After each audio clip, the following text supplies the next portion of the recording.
What is up, 12s? Listen to me. We are 5-2. We just survived a national broadcast on Monday Night Football. We got the win against the Houston Texans and we should be celebrating. We should be ecstatic. But if you're a real 12, you felt it too, didn't you? Something is wrong.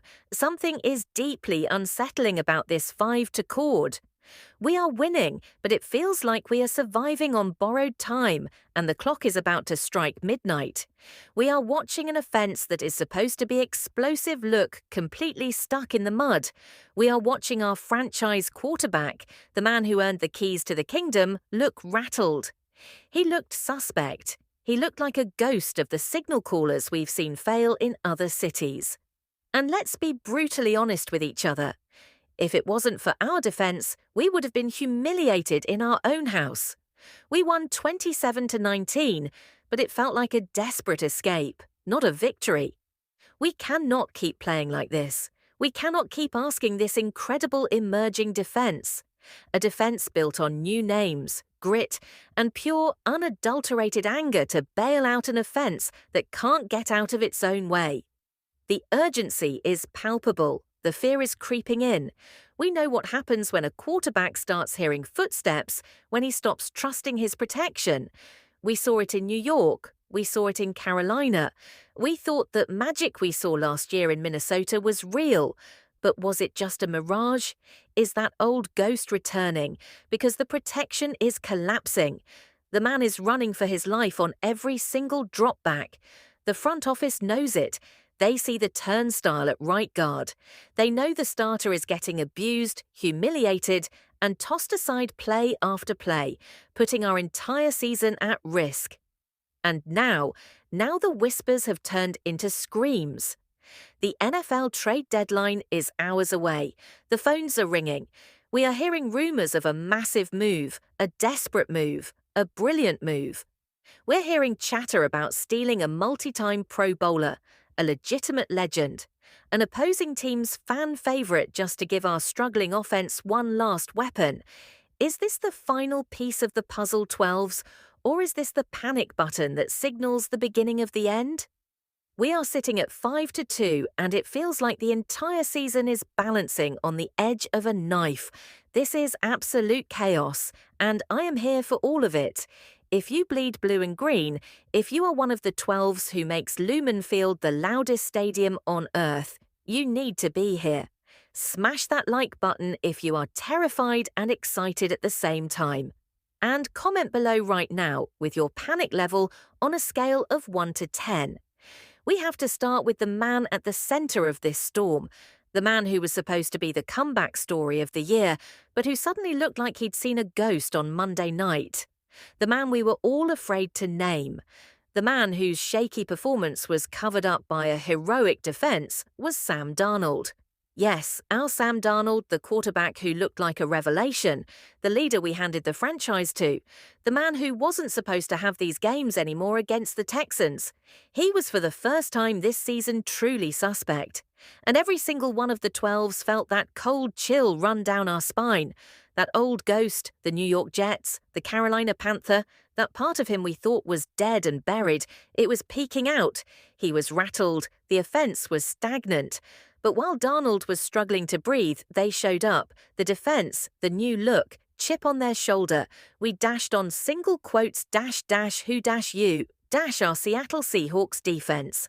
This might not be the Legion of Boom just yet, but they are playing with that exact same level of disrespect. While the offense was stuck in neutral, the defense looked at the no-4 ranked Texans defense and outdueled them. They refused to lose this game for Sam. And this isn't just about the big-name veterans. I am talking about the new blood. Are you watching Drake Thomas? This kid is not supposed to be this good this fast. He is flying from sideline to sideline like a man possessed, earning his spot, filling the massive gaps left by injuries. He's got that old-school menace. I'm talking about Ernest Jones, for I'm talking about Tyoa. These guys aren't just depth pieces filling in, they are impact players who are strengthening this uni week by week. You want proof? Let's talk about the run game. The Texans came into our house averaging 116.2 yards on the ground. They have Nick Chubb, a certified stud. And what did our defense do? They put them in a body bag. Chubb was a total non-factor, held to just 56 yards. Our run defense is ranked third in the entire NFL, and they played like they were number one. They held the Texans below their average and made them one-dimensional. But the defining moment came late in the third quarter. We're up 20-12, but the Texans are driving. They're approaching midfield. The 12s are nervous. The offense is cold. And what happens? Our defense stuffs them on third down, a negative run. Then they go for it on fourth down, and our defense stuffs them. Again. Another negative run, turnover on downs, ball game. The offense got to kneel on it later, but the defense won that game. Even the veterans see it. Leonard Williams, the 12-year vet, is publicly shouting out the kid. Drake Thomas praising his toughness against guys twice his size.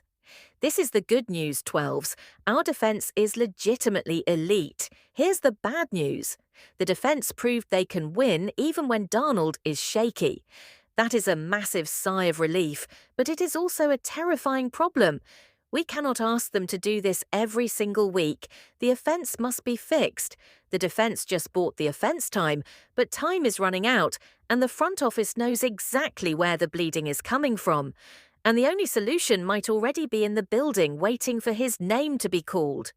Don't you dare stop this momentum. 12.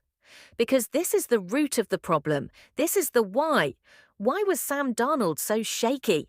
Why did he look like he was seeing ghosts? Because he is. He's seeing 300-pound defensive tackles in his face split seconds after the snap. The defense can't rush the passer and block for our own quarterback. The entire problem, the rot is starting on the offensive line. And we all know who I'm talking about, the right guard position, Anthony Bradford. Look, we were rooting for him. He's a 2023 fourth-round pick. We wanted him to succeed. But 12s, we have to call it like we see it. It is not working. It is a disaster. This isn't just fan talk. Pro Football Focus has graded him as the 74th best guard out of 82. 74th. He is in the absolute basement of the league. He has allowed a team-high 17 pressures. That is tied for the 11th most pressures allowed by any guard in the entire NFL. He is not a turnstile. He is an open door with a welcome mat. Darnold cannot step up. He cannot feel the pocket. He cannot trust his protection. The run game has no holes. This one single player is dragging the entire offense down with him, and he is going to get Sam Darnold killed. But this Wednesday, we got a sliver of hope. We got the news we've been waiting 8 weeks for. The cavalry might finally be on the way.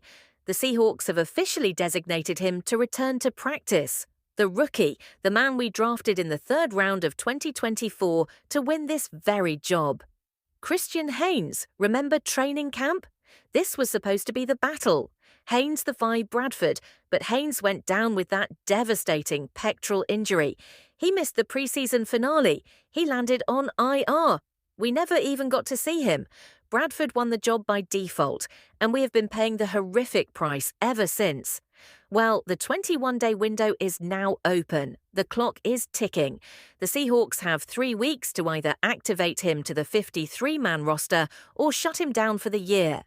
This is it. This is the moment. Is this the fix?